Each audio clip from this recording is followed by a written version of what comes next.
There's a specific kind of person who becomes successful, and you never actually see it happen. No transformation post, no day one of the new me, no countdown, no launch, no big reveal. One day you just look up and they've built something real. A business, a body, a skill nobody can take from them. And you have no idea when it happened because they never once told you it was happening. That's not luck. That's not talent. That's not some disciplined gene you were born without and everybody else got. That's a specific system. And once you understand how it actually works, you're going to realize you've spent years doing the exact opposite of it, on purpose, without even knowing that's what you were doing.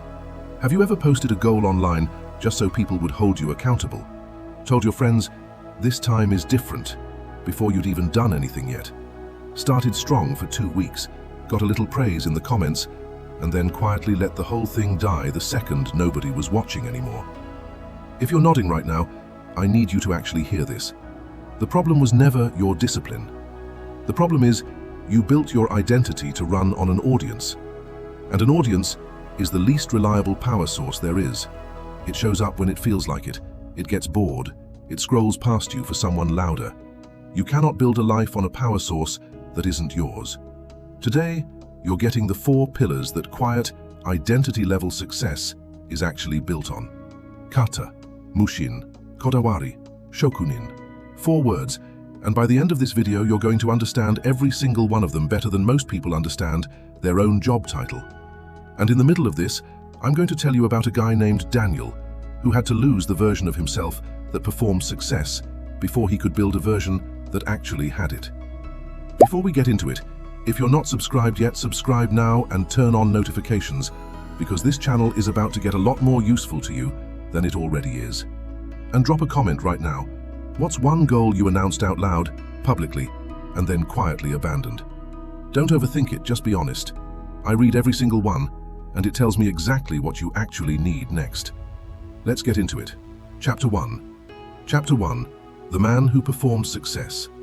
Daniel Pierce was 28 years old, and by every visible measure, he was working on himself. His Instagram said so. Day 1 of the 75-day challenge. Week 3 still going strong. New goal, new me, let's get it. Here's what his Instagram didn't say. Week 5 of the 75-day challenge didn't exist. It never had. Neither did month 2 of the online business idea, or day 40 of the daily writing habit, or the second half of the $300 course he bought on a Sunday night and never opened again after the first lesson. Daniel worked in sales at a software company, and sales is a job built entirely on being watched. A leaderboard on the wall, a number next to your name that everyone in the office can see, updated in real time. And somewhere along the way, that had become the only way Daniel knew how to want anything. Out loud, in front of people, with a scoreboard attached. Every few months, something in him would snap awake. He'd announce a new goal to his group chat with a paragraph about how serious he was this time. He'd film the day 1 video, post it, get 40-something likes, and a few fire emojis in the comments, and for about 2 weeks, he'd feel unstoppable. Genuinely unstoppable. And then the likes would slow down, because that's what likes do, they always slow down. And somewhere around week 3, without ever officially quitting, Daniel would just stop. No announcement, no explanation. If it got embarrassing enough, he'd quietly delete the old posts at 2 in the morning so nobody would notice the gap. A few months later, he'd be back with a brand new goal and a brand new caption, completely convinced he meant it this time. He genuinely believed his problem was discipline. He'd tried the habit trackers. He'd tried an accountability partner who lasted about as long as he did. He'd paid $40 for an app that fined him $5 every time he missed a day. And he missed enough days that the app eventually owed him an apology. Nothing stuck, because none of it touched the actual problem, which was this. Daniel had never once done something purely because he decided to. Everything he did to be seen doing it. And the moment the seeing stopped, so did he.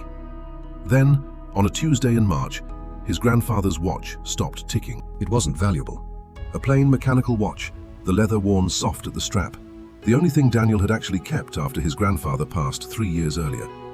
He didn't wear it often. It felt like too much to carry on his wrist most days. But that morning, he'd picked it up out of habit, out of nothing, and the second hand just sat there, frozen at 11. He could have thrown it in a drawer and forgotten about it, the way he'd forgotten about most things he'd started. Instead, for reasons he couldn't fully explain to himself, he searched "watch repair near me" and found a shop 4 blocks from his apartment that he had walked past probably 100 times without once noticing it existed. Chapter 2. The shop with no sign. The place didn't have a website, barely had a sign, just a small brass plate on the door that read, "Sato Watch Repair, established 1974. Inside, it smelled like metal polish and old wood. Behind the counter, a woman somewhere in her 60s sat hunched over a loop, working on something so small Daniel couldn't even tell what it was from the doorway. Her name was Kiyomi Sato. Her father had opened the shop, and she'd run it alone for the last 20 years. And in the entire time Daniel stood there waiting, she didn't check a phone, didn't have music playing, didn't glance up until she'd reached a stopping point that made sense to her, not to him. There was something about that he couldn't stop staring at. He'd spent years unable to sit through a meal without checking his phone under the table, and here was a woman who could apparently disappear into a 2mm gear for 20 straight minutes without her attention flinching once. It didn't look like effort. It looked like there was simply nothing pulling at her from anywhere else. She looked at the watch, turned it over twice in her fingers, and named a price. Daniel agreed, but instead of leaving the way he was supposed to, he heard himself ask, "Do you ever teach people how to do this?" Kiyomi didn't look up right away. "Why would you want to learn that?" Daniel didn't actually have a good answer ready. He said something about wanting to work with his hands, wanting to slow down. The kind of thing that sounds true in the moment and means almost nothing when you actually examine it. Kiyomi kept working for a few more seconds, like she hadn't heard him. Then, without looking up, she said, "Saturday, 7 a.m. Don't be late, and don't bring your phone." He left without fully understanding what he'd just agreed to. He'd started plenty of things before. This one, he'd learned soon enough, was going to be different. Because this time, there was somebody who wasn't going to let him quietly disappear in week 3. Chapter 3. The Terms. Daniel showed up at 6:58 on Saturday morning, half expecting to find the shop locked, half hoping he'd have an excuse to just go home. Kiyomi was already there with the lights on and 2 cups of tea poured, one of which she pushed toward him without a word. "Before we start anything," she said, "I want to be clear about something. I'm not interested in whether you finish this. Most people who ask to learn don't. That's fine. What I care about is that while you're here, you're actually here." Daniel nodded like he understood. He didn't. Not yet. "Phone," she said, and held out her hand. He'd forgotten she'd said not to bring it, and he had, out of the exact reflex she'd apparently already predicted. He handed it over. She dropped it in a drawer and closed it, and something about the sound of that drawer shutting made Daniel's chest tighten in a way he didn't expect from something so small. "You're going to want to tell people you're doing this," Kiyomi said, sliding a small wooden tray across the counter toward him. "Your friends, your phone, whoever. I'd ask you not to. Not because it's a secret, because it isn't theirs yet. It's barely even yours." He didn't understand that sentence at all in the moment. He'd understand it completely in about 3 months. Chapter 4. Kata. The form before the feeling. The tray held a cheap practice movement, a set of tweezers, and nothing else. "Take it apart," Kiyomi said. "Put it back together. Do it again." That was the entire instruction. No explanation, no theory, no context for why any of the pieces mattered. The first attempt took him 40 minutes and ended with a spring flying off the workbench and disappearing somewhere under a cabinet. The second attempt took 35. By the 10th attempt, an hour and a half in, his hands were cramping, his lower back ached from hunching over the loop, and the movement still didn't look right when he was done. He set the tweezers down and said the thing he always said right before he quit something. "I don't think I'm built for this kind of detail work." Kiyomi didn't even look up from her own bench. Nobody's built for it. You get built for it by doing it wrong 200 times. That sentence landed somewhere Daniel hadn't expected, because for the first time in his adult life, someone had said the quiet part out loud, without cruelty, and without softening it either. He had never actually let himself be bad at something long enough to become good at it. The second the feeling of competence didn't show up on schedule, he left and started something new. somewhere he could feel like a beginner with potential again, instead of a beginner who was just, plainly, struggling. He came back the next Saturday, and the one after that. Weeks 4 and 5 were the same practice movement, over and over, until one Saturday, Kiyomi finally handed him a real one. A customer's piece, low stakes, nothing that could be ruined beyond repair. It still took him 3 times as long as it should have. It still didn't feel like mastery. It felt mostly like being slightly less bad than he'd been the week before, which is a much less exciting feeling than anyone tells you it's going to be. This is kata.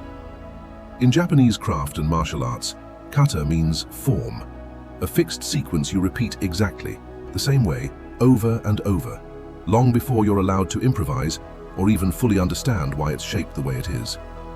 Western self-improvement culture teaches you to feel motivated first and then act. Kata does the opposite, on purpose. You perform the form badly, on repeat, until the form starts performing you. Habit researcher Wendy Wood at the University of Southern California has spent decades studying why some behaviors stick and others quietly dissolve, and her research keeps landing on the same conclusion. Motivation isn't what makes a behavior automatic. Repetition in a consistent context is. Your brain doesn't need you to feel like a watchmaker or a writer or someone who trains 4 times a week. It needs the same small action in the same setting enough times that it eventually stops requiring a decision at all. Daniel came back that Sunday too, even though Kiyomi hadn't told him to. Nobody was watching. Nobody liked it. Nobody commented, "Keep going, you've got this." He came back because, for the first time in years, the goal wasn't being performed for anyone. It just quietly, privately, existed. Quick pause, because I want to make sure you're still with me for what's coming. If this is landing, hit subscribe right now, because what Kiyomi tells Daniel a few chapters from now completely flips the accountability advice you've probably heard 100 times, and I don't want you to miss it. All right, back to the story. Chapter 5. Mushin, the argument that disappears. 6 weeks in, something happened that Daniel almost didn't notice, which was exactly the point of it happening at all. It was a Saturday morning, raining hard enough that the old him would have had a built-in excuse ready, and he was already halfway out the door before he realized he'd never actually decided to go. There was no internal negotiation. No, should I skip it today, just this once? His body was already moving through a sequence it had learned, the same way you don't decide to brush your teeth, you just find yourself doing it. He mentioned this to Kiyomi, half expecting her to be impressed. She wasn't surprised in the slightest. "That's Mushin," she said. "No mind. It doesn't mean your head is empty. It means there's nothing left to argue about." Here's what she meant, and this is the part that matters most in this entire video. Most people assume identity comes first. You become a disciplined person, and then discipline gets easier. It's actually backwards. Psychologist Darrell Bem at Cornell built an entire framework around this called self-perception theory. His research found that people frequently don't know how they feel, or who they are, until they watch their own behavior and draw a conclusion from it. The exact same way you'd size up a stranger from their actions instead of their words. You don't wait to feel like a runner before you run. You run repeatedly. And your own brain looks at that pattern of evidence and quietly updates the file. Oh, I guess I'm someone who runs. Every single time Daniel showed up to that shop and nobody saw it, he wasn't just practicing watchmaking, he was casting a vote, a private one, with no audience and no witnesses, for the actual kind of person he was. The identity he used to try to summon into existence with a caption was finally starting to arrive the only way it ever actually can, through evidence his own brain couldn't argue with. And it didn't stay in the shop. That was the part he genuinely didn't expect. 3 months in, he noticed he'd stopped hitting snooze at work on the tasks he used to bury at the bottom of his list for weeks. The follow-up calls he dreaded, the reports he'd put off until they were overdue. He wasn't deciding to do them anymore either. There was no pep talk required. The same nothing left to argue about feeling had quietly walked out of the workshop and into the rest of his life. Because identity doesn't stay in one room. It's not a hobby, it's the operating system underneath everything you do. And once you install a new one, it runs everywhere at once. The old Daniel needed the feeling of commitment to show up first, before he could act. The new one was starting to understand that the feeling was never going to arrive first. It shows up afterward, like a receipt, proof of something you already did, not permission to go do it. Chapter 6. What Kiyomi never posted. One Saturday, months in, Daniel finally asked the question he'd been sitting on since his first morning in the shop. Why watches? 20 years of this, in a shop nobody walks past on purpose. Did you ever want something bigger? Kiyomi kept working for a while before she answered, long enough that Daniel thought she might not answer at all. My father opened this shop the year I was born, she finally said. He fixed watches for 46 years. Missed maybe a dozen days the entire time, and half of those were because the shop flooded once. He never once told a customer how many hours he'd put into a repair, never explained the mechanism unless they asked twice. People used to tell him he should advertise, get a website, let people know how good he was. She set down the piece she was working on. He always said the same thing. If the watch runs, they already know. Daniel sat with that. So you took it over because... I took it over because I spent my whole childhood watching a man build a reputation without ever once trying to build one. It just happened, as a side effect, from 46 years of nobody watching him do the same small thing correctly, over and over. I didn't understand it until I was doing it myself. You don't understand it yet either. You will. She looked at him properly for the first time that whole conversation. You keep asking me when you'll be ready to tell people about this. I want you to notice that question. Sit with why you're still asking it. Daniel didn't have an answer. He'd have one soon, and he wasn't going to like it. Chapter 7. Kodawari. The standard nobody sees. By month 5, Daniel was proud, and pride is exactly where this story almost fell apart completely.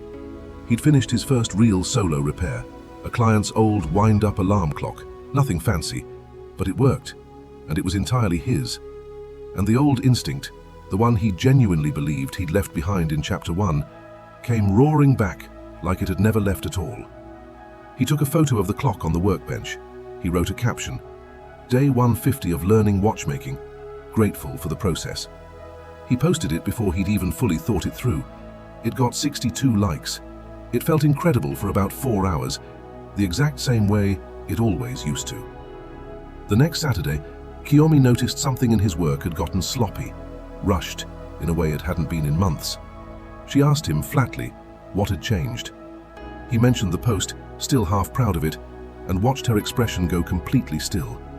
"Stop posting the shop," she said. It wasn't a suggestion, and it wasn't said gently. Daniel actually argued with her, which he'd never once done before. He said posting was what kept him accountable, that without an audience he'd probably just fade out the way he always did with everything else. Kiyomi let him get all the way through it. Then she said one sentence that ended the conversation completely. "You already fade out. You just used to fade out in public." That one hurt, because it was true, and he knew it the second she said it. Here's the science behind why she was right, and it directly contradicts almost everything you've ever been told about accountability. Psychologist Peter Gollwitzer has spent years researching what happens when people announce identity-based goals publicly before they've actually done the work. His findings run almost opposite to what you'd expect. Telling people your intention can trigger something the brain treats as an early taste of already being that person, a premature sense of completion. And that premature sense of completion can actually lower your drive to go do the real work, because some of the psychological reward already arrived without you having earned it yet. Add in decades of research from psychologists Edward Deci and Richard Ryan on intrinsic versus extrinsic motivation, and the pattern gets even clearer. When your reason for doing something depends on who's watching, your motivation is only ever as strong as your audience is that day. The moment attention dips, so do you. That was Daniel's entire life story, condensed into one sentence, and he had never once seen it written down before Kiyomi said it out loud in a room that smelled like metal polish. So he did something that scared him more than any deadline, any goal, any gym session ever had. He deleted the post.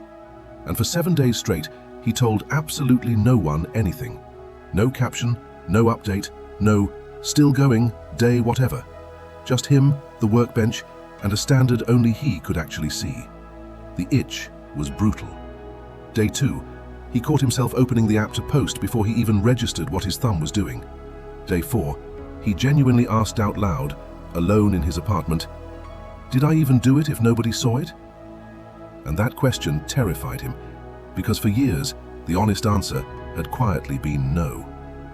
Day 5 was the closest he came to breaking completely.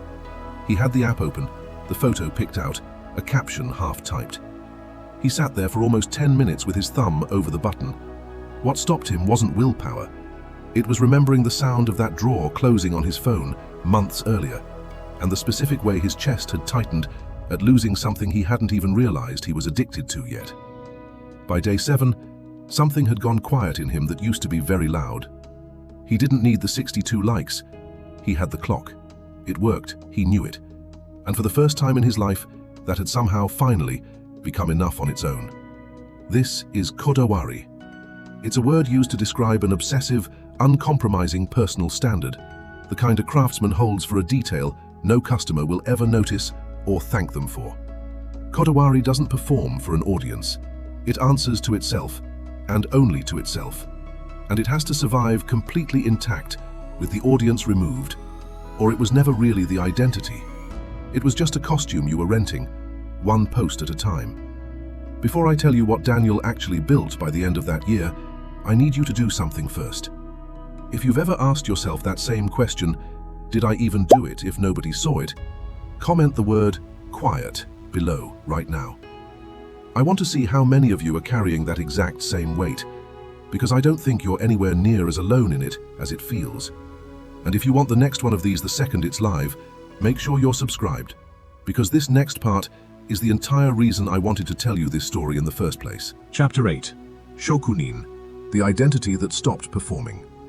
A year after his grandfather's watch first stopped ticking, Daniel wasn't a different person in any way you could see from the outside. Same job, same apartment, same face in the mirror every morning. But almost everything about how he actually operated had rebuilt itself from the inside out, quietly, with nobody narrating the process. He still went to the shop on Saturdays. He'd never posted about it again, not once, not even the morning he finished restoring his grandfather's watch himself, start to finish. 11 months of small, unwitnessed Saturdays compressed into one working watch sitting on his own wrist. He didn't announce that one either. His mother noticed it at dinner and asked where he'd gotten it fixed.